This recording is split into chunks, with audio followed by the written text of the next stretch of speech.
What's going on, everybody? This is ISoJo from the ISoJo podcast, and today it's a new look. I know I'm usually behind the camera and you can't really see me, but this is really a start of a new chapter, maybe a new era. I'm going to move a couple of my videos to YouTube just to kind of broaden my reach, because I know some people like being able to listen to podcasts on the go, but I know some people want to be able to see my face. So here's kind of the face reveal for anybody who didn't kind of know what I looked like prior. But without further ado, let's get into the video. So, if you tuned into my last podcast, I did a part 1 about the truth of the LA Lakers. And that really harped on, some of the Lakers' struggles for anyone who's keeping up with them. Like, they were 3-10, and Russell Westbrook was struggling a little bit. There was LeBron was out at the time. AD was struggling. And the message that I was really sending out and really, putting emphasis on was just, really looking at AD to be their guy. Because again, LeBron is aging. He's 37 years old. Anthony Davis is, I believe, at the end of his 20s, early 30s. I believe he's 29. Russell Westbrook is like 34. So, with the Lakers being an older team, Anthony Davis really needs to be the epicenter. And like I said, at that time, they were 3-10 and losing a lot of winnable games. But now it's been about, a week and a half since I made that video. And the Lakers really took that message to heart. Maybe they watched the podcast, but, the last 9 games, really, and 9 games since then, they've been 7-2. And now with their win against the Bucks last night, they are just 3 games back from the 4th seed. And I feel like when we really dive into it, it's been around Anthony Davis's play. So over the past 7 games, really since that last upload, Anthony Davis has been averaging 32.3 points and 15 boards. And that's something that is obviously not easy to do, but what makes it even more impressive is he's been able to do it against great teams. Like, especially last night, he really put on the show. He had 44 points, 10 rebounds, and 3 blocks against one of the best defensive teams in the league in the Milwaukee Bucks. And Giannis definitely put on a show as well. But really, we see when the Lakers start utilizing Anthony Davis as like the epicenter of their offense and really just allow him to set the tone for the team, they start playing winning basketball. Because over the past few games, they've really been winning. Like, I believe that last game put them up to like 10-14 in winning that last game, where they were last game like 3-10. So it really just shows that when Anthony Davis decides to start playing winning basketball and be like, okay, this is enough. Like, I can be a top 5 player in this league, not just a center, but a player in this league. I can turn it on when I want to turn it on. And I feel like since Anthony Davis has really taken the reins of this team and been like, okay, I know LeBron's starting to age out. It's time for me to really step up. Once he started to do that, he's really been able to work wonders for this team. And I really think, too, with the shift that, Darvin Ham has made with Russell Westbrook, again, coming off the bench. Russell Westbrook has just been an impressive and really surprising spark that, a lot of Lakers fans and really just basketball fans never really saw coming. And I really think it's a testament to Westbrook's, relentless ability to win and to do anything he needs to do to make the team successful. And yes, I'm sure that was a shot at his pride. Anybody that was an MVP and, averaged like 27 for their career, I don't remember how many points he averaged, but was a star in the NBA for several years, making several All-NBA teams. That's a hard adjustment for them to make, to come off of the bench. But I really think that he has embraced his role. And these past few games, he's really been putting on a show, averaging 15 points, 5 rebounds, and a whopping 7 assists. These assists have really been helping the Lakers grow, because when Westbrook is bringing the energy and cutting down on the turnovers, that's when they start playing winning basketball. And I think a lot of us the Lakers are really starting to wake a lot of us up, and definitely me. Like, I wasn't expecting this turnaround, this early in the season. With them starting so poorly, like, oh, here we go again. They got a poorly constructed roster, and they're going to barely make the playoffs, if they do make the playoffs. But now, it's starting to look a little bit promising, and I really think what I was saying in my last video with the part one of the truth. Again, it's all about what Anthony Davis does. And, while Westbrook needed to improve, we can see when Anthony Davis shows up for these games, day in and day out, the Lakers have an extremely high percentage of winning.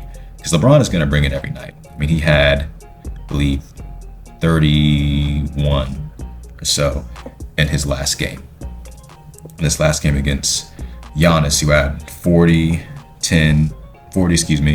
7 rebounds and 5 assists. So, I mean, it's not like the Bucks didn't put up a fight. But when the Lakers play good basketball, making smart passes, smart decisions, again, Anthony Davis playing like a 7-footer and attacking the paint, they're going to win basketball games. Because when you look at Anthony Davis and you look at how he's kind of adjusted his game and just the past few and just the last slew of games, you've seen he's taken more shots in the paint and he's just been more aggressive. And then when you look at all the analysts and what they've been saying in the past, and then just anybody who's just is a fan of basketball and is a basketball savant, they're like, look, dude, you're 7 feet tall. Get in the paint, attack the basket, because that's where your bread and butter is going to be. I'm actually very happy that he stopped trying to shoot as many threes. Yes, if you're open, get the shots up, but clearly when Anthony Davis starts using his height and size and strength to his advantage, the Lakers start playing winning basketball. Because just last night, I mean, he just had his way in the paint. The pick and roll game between him and LeBron was just nearly unstoppable. I mean, the Bucks had no answer for those switches. LeBron was at a high pick. He would kick it out to Davis. He would roll. LeBron would score, or then they would alternate. Davis would set a pick. He would roll. LeBron would dish it to him, and they would score. And I believe once Davis started playing like that, that energy is contagious. That's why I believe that 0 assist game ended up happening. I mean, not 0 assist, 0 turnover game ended up happening. I mean, once the Lakers start feeling like they can win basketball games, and that, the spirit of winning basketball is just falls upon them. I mean, the Lakers are a completely different team.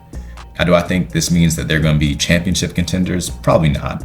But I mean, this definitely increases their chances of making a deeper playoff run. I feel like it, again, will all be contingent on Anthony Davis's health and LeBron James's health. I mean, I don't imagine that LeBron will play any more than like maybe 65 games this year. I assume that he's probably going to get another injury just because of his age. And Anthony Davis will probably be out for a couple games down the line. But again, the more he can stay healthy and the more he's on the court and is really just focusing on his strong areas, like attacking the paint, shooting mid-range shots, backing defenders down, that's when the Lakers are going to be successful. And I think too, because Anthony Davis, once he becomes aggressive in the paint, just attracts so many defenders, now you're getting open looks for your shooters like Christie, like Reeves, like Lonnie Walker even. When Anthony Davis and LeBron James start playing to their strengths, it allows for the rest of the team to thrive and be successful. Because Lonnie Walker, once he was getting those open looks because of, all the defenders AD was attracting, he was able to go for like a solid 20. And he's proven to be a pretty consistent, 17 to 19 points per game scorer. And if you can get 19 from him, solid, 10 from Russ, 15 from Reeves, you get a good 27 from AD, 25 from LeBron. I mean, that's a recipe for success any day of the week. Now, the key here too, like I've been saying, and like I say in all my videos, is consistency. The Lakers know what their game is, and they have to, continue to look at film, and they got to continue to work at their deficiencies. So yeah, shooting is still going to be one of those things. So the biggest thing for them is just trying to generate open looks. And again, if Anthony Davis keeps doing the things that he's doing, attacking the paint, driving and kicking, Lonnie Walker, Juan Toscano-Anderson, Austin Reeves, Max Christie. I mean, all those guys are going to get looks. And, for them to be NBA players, I mean, I would assume anytime they get those type of looks, they're going to make them count. So, Lakers, as long as they continue to do that, I see them being very successful in the future. And I think it was big that they were able to showcase this again on national television against one of the best teams in the league. Because now it's not like a fluke. It doesn't seem like, it's a lot more believable. Because yes, you were doing it against the Spurs, but I mean, it's the Spurs. It's a young team, definitely have some talent, but it's definitely not a team that people are going to take seriously for beating. It's one of those gimme wins. But if the Lakers can continue to show that they can beat good teams and they can play winning basketball and, minimize the turnovers, then really the sky's the limit for them. So yeah, I'm excited to see how they grow from this win and how they build upon this, because I think this truly could be a scary team if they really utilize Anthony Davis the right way. Because like I said, when they play their game through him and run their offense through him, and he continues to take the smart shots and he continues to look for the right play, usually that's through himself, they're going to win. They're going to be a good team. They're going to be hard to stop. So, like I said, I'm excited to see where they go from here. And again, thanks for tuning in, and please comment, like, and share, and subscribe to the channel. Thanks.